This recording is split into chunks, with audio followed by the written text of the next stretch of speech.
You want your VA disability claim, you're expecting that big fat back pay check to help you out, and you get nothing. Unfortunately, this is a common experience we all share, myself included. And today we're going to talk about the 3 common problems and mistakes veterans make when it comes to back pay. Now, this is a story near and dear to my heart because at one point in my life, I really needed that back pay. I'd lost my job because of the pain in my body, and I'd want to claim for mental health secondary to that pain. And I thought I would get 19 months of back pay. I got 10. Look, I wasn't angry about it because I wanted the claim. I wasn't expecting to. That's how it is when you win your first big one, right? You just don't know what's possible. I watched YouTube just like you're doing now, and I ran into some guy that was like, don't poke the bear. Well, looking back, I should have poked the bear because I saw a bunch of stuff that was wrong. So I want to educate you in hopes that you will walk away with all the back pay that you deserve. So having said that, the first mistake that veterans make, this will solve 90% of your problems. If you just like listen to this and look into it and do it, this will solve the majority of your problems with back pay. And that is submit an intent to file. And I'm not going to go deep into that. That's just a bookmark. If I want to file a claim and I submit an intent to file for today, if I submit that claim 5 months from now and I win a month later, I'm going to get paid all the way back to today when I intended to file a claim. Hopefully that makes sense to you. Now, when you do the intent to file, you have to submit your claim within 365 days of that intent to file, or it expires and you start all over and you lose all the back pay potential. Notice how I said potential. Get into that in a minute. So some of you have lost a claim recently or were underrated. Maybe it's still a loss if you're underrated, or you were denied, and you want to continue fighting. You plan to, right? Well, you should consider submitting that claim within 365 days of the denial for the claim you recently lost. If you wait more than 365 days, generally speaking, the whole thing's going to reset and you're going to miss out on all the fat back pay potential. And if you've been like fighting a claim over and over and over, maybe 4 years straight, and you wait a year from the decision date, you'll lose all 4 years of potential. So you want to keep that rolling. Now, don't submit a bad claim. Don't just add to the backlog problem. Make sure you get educated. You submit a good claim. But that's what you want to do. Just do the intent to file, submit the claim within a year of losing. That'll solve 80, if not more percent of your problem. Now, remember I said back pay potential. It's kind of a complex topic because your overall rating also has a part to play in your back pay.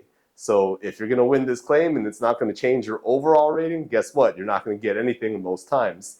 Now, I say most times because there's just all kinds of backwards math going on there. Just do the 80% solution, intent to file, submit the claim within a year. If you lose or get underrated, that will solve the majority of your problems. That's the first mistake that vets make. The next 2, these are problems that you'll run into once you win. And that first problem is you should have got back pay. Let's assume the veteran should have got back pay. They did everything right and they didn't get anything, or they got partial. This happens to a lot of people. This was what happened to me in my story. And here's what I would do if I was you. It's not financial, medical, or legal advice, right? Look into this, make your own decision. But what I would do is, 1, look at the decision date, or the effective date rather, of the claim I just won, right? The second thing I would do is look at my intent to file date. If they match and you didn't get any back pay and your overall rating moved, you got to check that too. That's the third thing. What's my overall rating? Did it change because I won this claim? Because if it didn't, you're probably not going to get anything. But if it did, the VA owes you money, especially if those first 2 things are right. Your effective date on your claim is very close to the intent to file date. It means maybe you filed the claim 10 months ago. And if the effective date to that win was 10 months ago, you should have 10 months of back pay if your overall rating moved. So keep that in mind. Now, the fourth thing I would check is my VA.gov deposit, where it tells you how much you're getting paid. I'll be looking for a retro payment.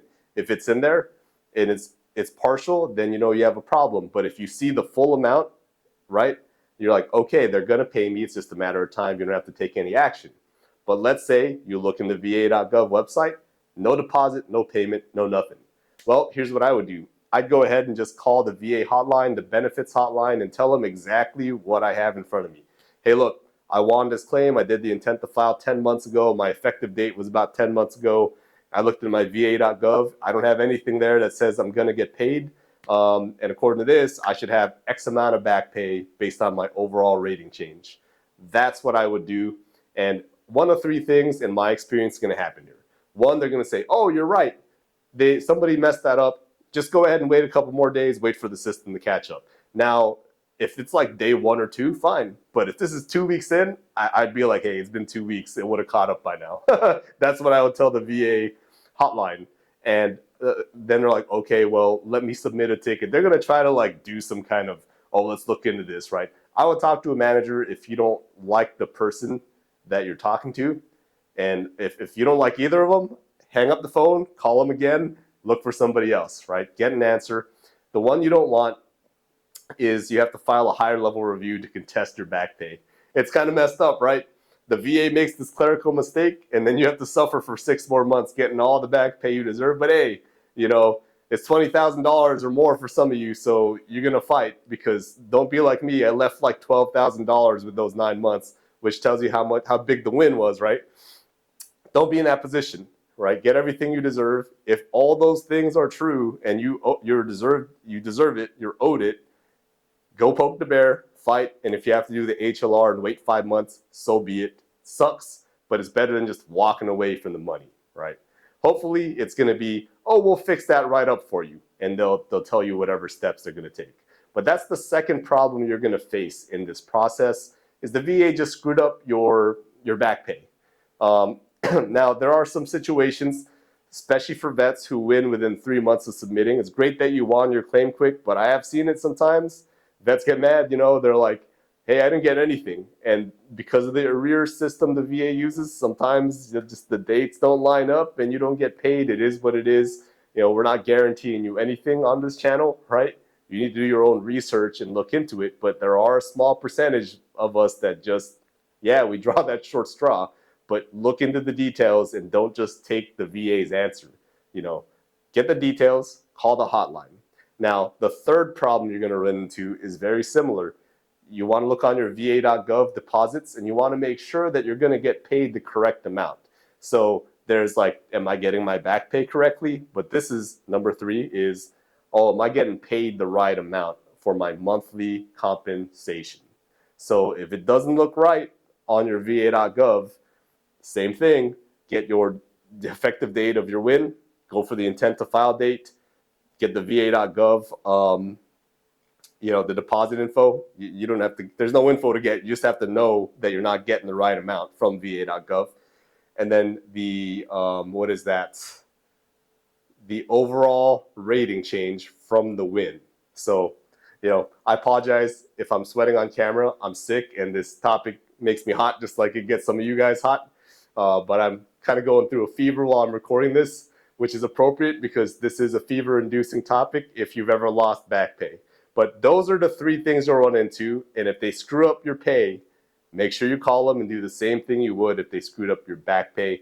That's easier to fix, I've seen, because it's just they just have to adjust anything. There's not like this long back pay HLR thing you have to do. They just fix it, wait for it to catch up, and then you're good to go.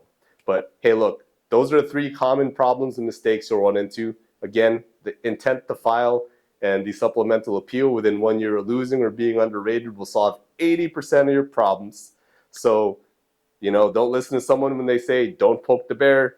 Make sure you have all the details. And if you're going to poke the bear, make sure you bring a shotgun, which is the details right here. Like, poke the bear, but be smart about it. Now, if you take these tips and you apply them, it will make your ride so much easier. What I've told you on camera today, for some of you, might be worth like 50 grand. For me, I lost close to $100,000 because I did not do what I'm saying on camera right now. So if that's you, just take what you learn and apply it, because it's worthless unless you use it. And with that said, I hope you got a lot out of this video. If you liked it, please hit that like button and subscribe. Tell your friends about the channel, and I will see you all later.